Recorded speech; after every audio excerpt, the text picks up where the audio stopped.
Dans cette vidéo, tu vas apprendre à calculer le pourcentage d'une quantité. Alors tout d'abord, je rappelle qu'un pourcentage, c'est comme une fraction dont le dénominateur est égal à 100.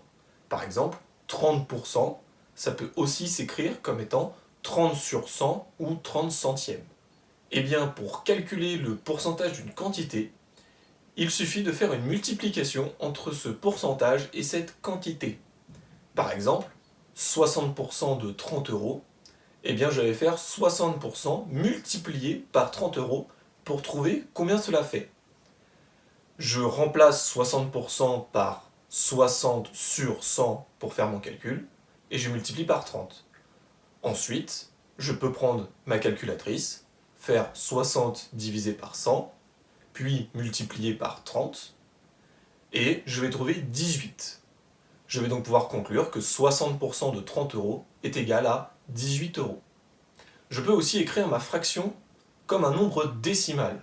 Pour reprendre mon premier exemple, 60%, je peux l'écrire 0,60, car je rappelle que lorsque je fais une division par 100, je dois décaler la virgule de 2 rangs vers la gauche.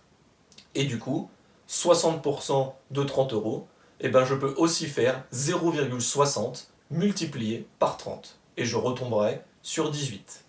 Il existe des situations où on peut être un peu plus astucieux.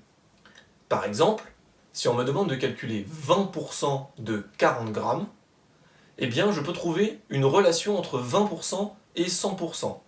En effet, pour passer de 20% à 100%, je peux multiplier 20 par 5. Pour trouver 20% de 40 grammes, je vais multiplier le nombre que je cherche par 5 et trouver 40 grammes. J'ai une multiplication à trous. En mathématiques, une multiplication à trous peut aussi être une division, c'est-à-dire faire 40 divisé par 5. Dans les deux cas, je vais trouver 8.